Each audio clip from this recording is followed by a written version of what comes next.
So my challenge of making a YouTube video daily failed on day 13 or 12, was it? But life happens. I'm going to continue, start over right now. And the reason why, if you want to know, if you're curious, is just a lot of work, a lot of family time. And then I would come home 10, 11 p.m. already, and I just fell asleep.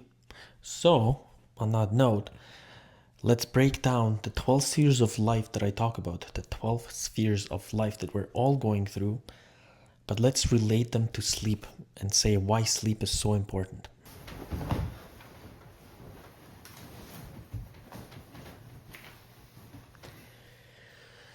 Okay, so the first sphere of life that we're all going through relates to our health, because when a baby is born, we all care about, is it alive? The liveliness of that translates later in life as our just ability to stay healthy and fit. So we all know that sleep, everybody sleeps. Everybody needs that physical, mental recovery. So sleep is important for our health, correct? That is relatable to the first sphere of life. That's why we sleep. We sleep to stay healthy. There's a lot of science behind it, right? And then I'm going to go through these spheres fast so that we learn about the spheres and just quickly relate sleep, so that I don't feel bad about falling asleep and not doing YouTube, okay? So the second sphere of life is our space and environment that we create. Imagine that baby that's born wherever it's born, hospital, but if it's born at home, then that's amazing. And then that baby is already the second sphere of that, after we've realized, oh my gosh, there's 10 toes, 10 fingers, like it's breathing, everything is okay health wise, first sphere of life, remember? Then we start like, okay, where is it born into? If parents are taking the baby from the hospital, is the baby born at home, what kind of an environment is it? So when it comes to sleep, if we can relate the second sphere of life to sleep, is what kind of a bedroom sleep area, what kind of a bed we're sleeping on, mattress, what kind of the color of the walls, what do we have in our room, all of that will affect what the quality of our sleep.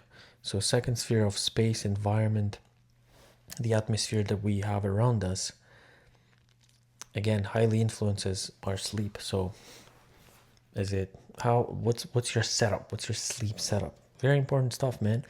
Then the third sphere of life is about learning and curiosity, and if it's a progression from the second sphere of being inside your home where your parents are, you're being taken care of. Third sphere of life is curiosity and learning something outside of your home. So it's that, like, you're a 5, 6 year old that goes into someone else's home, a friend's home, visiting and seeing, like, oh gosh, these parents are doing life completely different.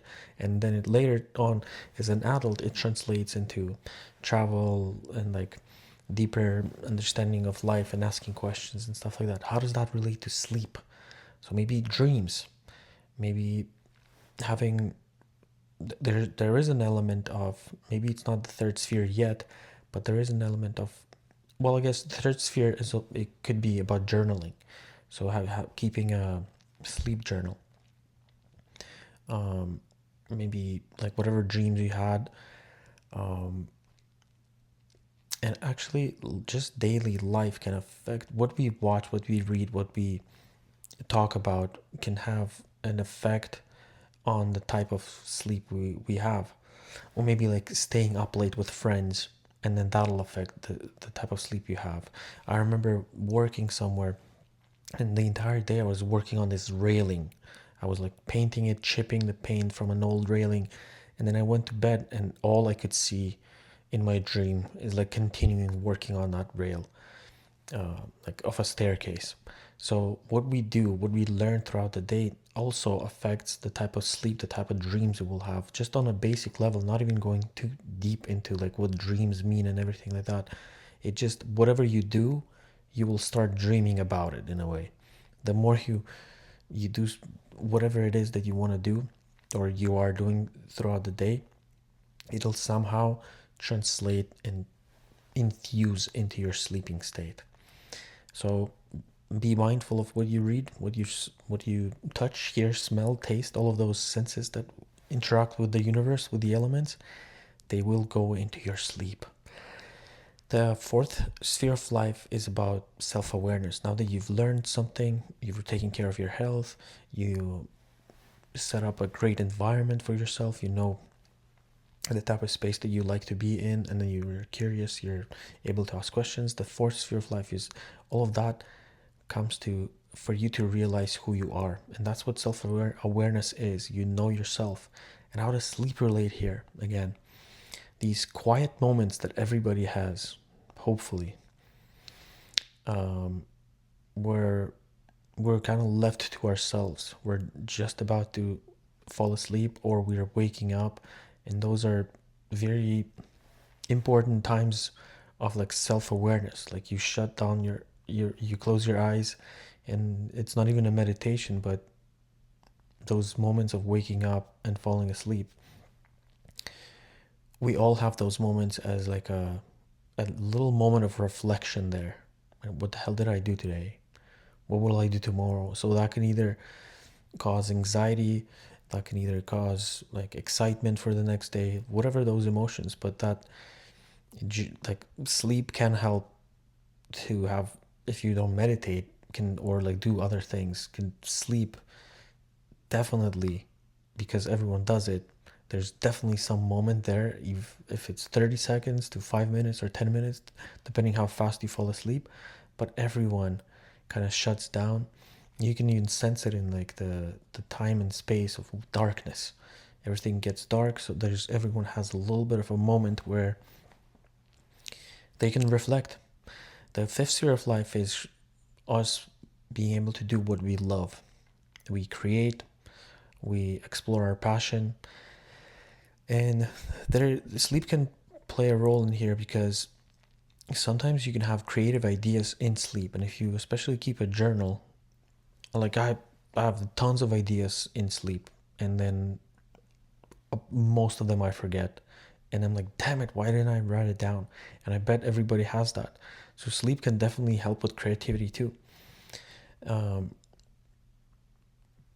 The sixth sphere of life represents problems. Like, even if we know what we love to do, there's always going to be some kind of a problem, conflict in life that we don't have to run away from. We shouldn't run away from, but we should take it as this is the next step, this is the next challenge, this is how I'm going to grow. And how does sleep come into play here? Is maybe it's the realization that to solve a problem you need to sleep on it. It's like it's in our language too. Sleep on it and then wake up, and you'll have a fresh view on something, right? That could be a factor here of solving problems by just sleeping on it. Maybe you'll see not a creativity, but like a resolution in sleep. Sometimes also dreams allow us to live through certain moments and emotions with other people, or like even a scenario, a nightmare. All of those things can actually help us to like see it, visualize it, and completely feel it, and then for it not to be that big of a deal in real life. We might just go through an emotional experience in a dream and be totally fine, or see a resolution to a certain problem or conflict, or actually just fully emotionally, spiritually, physically, like feel it, but it's a dream. And then we wake up and like, oh my gosh, thank God that that was just a dream. But there is an element of learning there, something, even problem solving in that sense. Then the seventh sphere of life is relationships,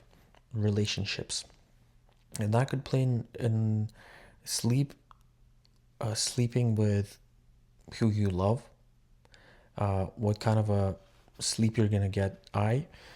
For example, me and my wife, we sleep in different rooms because, and she found it weird in the beginning of our relationship, but then now she like agrees. I totally think that the body, my mental, maybe it's me, I fully relax when I'm just sleeping by myself.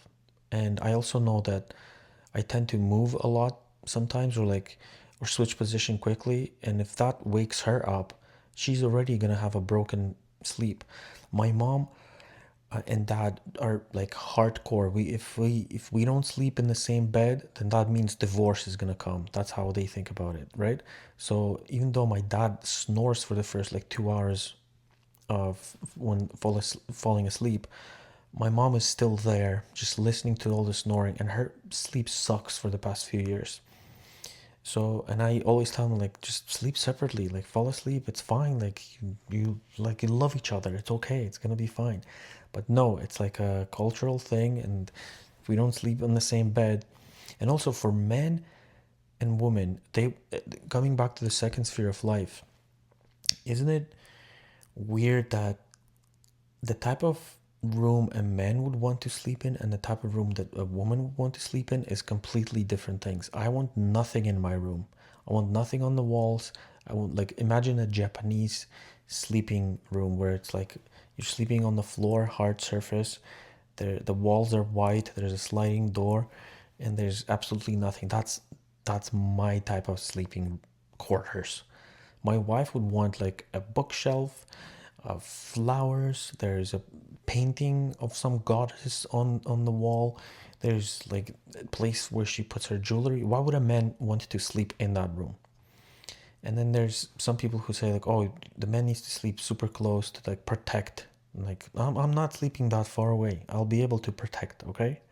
I'm like in the next room. I can wake up like a German Shepherd by the sound of anything. Anyway, that's what the seventh sphere of life is, like sleep, co-sleeping, like all of that has an effect on how we sleep and our relationships and all. The eighth sphere of life is, if you think about science, the depth, mystery, occult, like our deepest questions that we might have about life. That's what the eighth sphere of life represents. How does that relate to sleep? It tremendously, right? Because scientists probably still don't know what dreams are. Why do we all need to sleep? How come if we go like 2 days without sleep, we go nuts and crazy? Like there's so much there that, like science does know and we don't know. Like Elon Musk does a lot, but he still needs to sleep. I don't know why I brought him up, but like there's like everybody needs to sleep. Isn't that strange? It's a mystery. So sleep definitely is part of like the mystery of life. Like everyone, imagine like everyone, we all do it. We just have to shut down. Why is it not like every 7 days or every 12, 13 days? Why is it every night is like the scientists say like 8 hours a day is the ultimate thing that everybody should have. 8 hours. Why is it eight? Why is it not two? Why is it not like we shut down and sleep for 7 days and then we wake up? Isn't it strange? So sleep is a mystery, and maybe we'll discover more and more about it. The ninth sphere represents like once we like imagine like all those spheres that I've talked about, all of that depth, then the ninth sphere, I call it religion, but not religion in the sense that most people know it. Religion is like, okay, now you've answered you've seeked to answer the questions that you have up to the eighth sphere of life, and now you have your own way of living. That's what religion is. Everybody is religious. You're religious about your routine. Religion is a certain routine based on the answers that you found about life.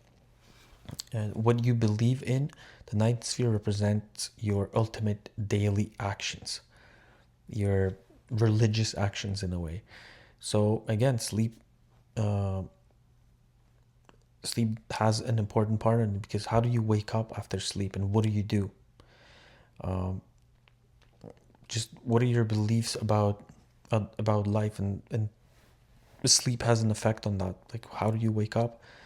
How do you fall asleep? What do you believe in? How much sleep you need? How much? Maybe you're okay with 6 hours. Maybe you're okay with 4 hours, and then you go about your day. So, the sleep becomes a religious process, right? Like how you fall asleep, and then how you wake up, how much you sleep you need. All of that has an effect on your daily routine, daily schedule. Sphere number 10 is all about our reputation impact on society. We start recognizing that all of our actions, thoughts, ideas, what we do for a living, everything has at least an effect on the closest people to us, or even just the environment and space around us. Even if we're living somewhere with no other humans around, we still have an effect on others. So how does sleep relate to this? What kind of impact are you going to have if you slept well, for example, right? Um, how you value your sleep will have an effect on what type of mood you will have, and then that will have an effect on other people. So, and then the 11th sphere of life is contribution and giving away as much as possible, because we know that we're not going to take, we were born naked and we will die sort of naked. We can't physically take anything with us, right? So how does sleep potentially play a role in this? Again, maybe it relates back to this 10th sphere, is what kind of a mood are we going to wake up? If you're burnt out, or you're in a good mood, you've slept well, you're fully recharged, you're going to be able to give to others more. So again, sleep is a requirement here too as well. If you haven't had enough sleep and you have a headache, how much are you going to be able to do for yourself and others? Not much, probably. So sleep is important to be able to be fully recharged yourself so you can give to others. And then the 12th sphere of life is about transcendence. It's like a complete meditative existential contentment. And sleep here is actually like death. Like, what is beyond life? What would there be? What would there be in life, or what would exist if kind of nothing existed? So in a way, sleep allows us to tap into something of a daily death. And I sometimes have this meditation routine where I fall asleep and I think, like, this is it. I don't know if I'll wake up. And if I wake up, I want to feel like good. I want to feel grateful for waking up. But going through the day and then having that final moment of going to sleep, taking it as like this is death. That's how sleep is relatable to or even defines what the 12th sphere is of life. Going beyond all those other spheres that we are going through, trying to understand life beyond all relationships, beyond our own health, beyond of our job, beyond all of that. What would there be if nothing existed? What would there be? Is there anything such as a soul or life between lives, like a reincarnation, all of that? And what is death even? What happens after death? So like maybe sleep could have answers to those questions too. So that's it. That's how sleep, and I'm gonna make more videos to break down absolutely anything into the 12 spheres of life.